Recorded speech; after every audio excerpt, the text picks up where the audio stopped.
Assalamualaikum warahmatullahi wabarakatuh. Perkenalkan, nama saya Muhammad Fadil Anwar Hakim dari Fakultas Hukum Universitas Triswira Kencana Cianjur. Di sini saya akan mereview mata kuliah Hukum Pidana Lanjutan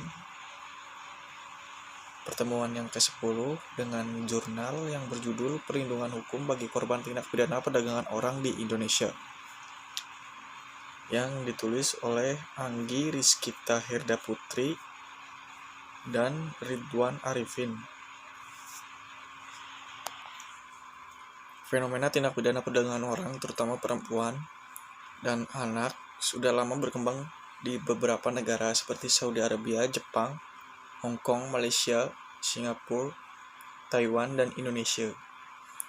Tidak ada negara yang mampu bertahan kebal dari tindak pidana perdagangan orang yang setiap tahunnya diperkirakan 600.000 sampai 800.000 laki-laki, perempuan, dan anak-anak yang diperdagangkan secara internasional untuk dieksploitasi secara seksual.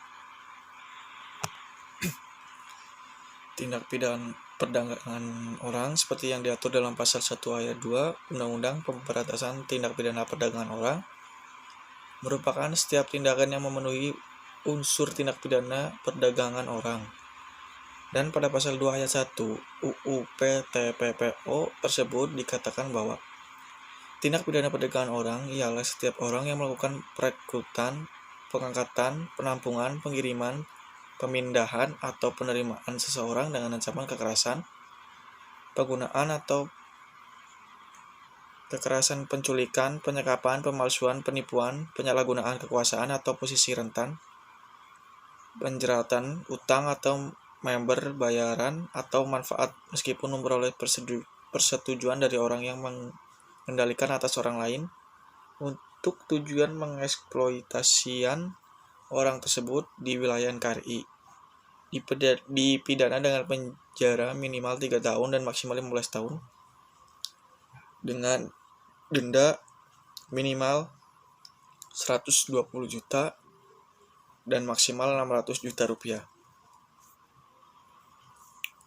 Unsur yang dapat ditindak pidana perdagangan orang ada 4, yaitu unsur pertama ialah unsur pelaku, individu atau kelompok terorganisasi, serta penyelenggaraan negara.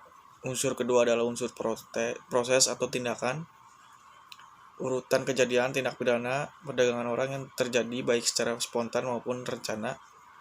Unsur ketiga yaitu tindakan yang dilakukan guna menjamin berhasilnya proses tindak pidana perdagangan orang, baik dengan ancaman kekerasan, penipuan, penyekapan, pemalsuan, sampai member bayaran.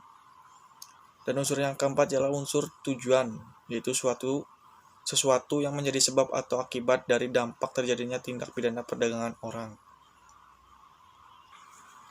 Perlindungan hukum terhadap korban tindak pidana perdagangan orang semakin mendapatkan posisinya sehubungan dengan disahkannya Undang-Undang Nomor 21 Tahun 2007 tentang Pemberantasan Tindak Pidana Perdagangan Orang. Ketetapan tentang perlindungan korban tindak pidana perdagangan orang diatur secara khusus dalam pasal 43 sampai pasal 53 Undang-Undang Nomor 21 Tahun 2007 yang mengatur tentang ketentuan mengenai perlindungan saksi dan korban dalam tindak pidana perdagangan orang. Sekian review jurnal pertemuan kali ini. Mohon maaf apabila kesalahan. Wassalamualaikum warahmatullahi wabarakatuh.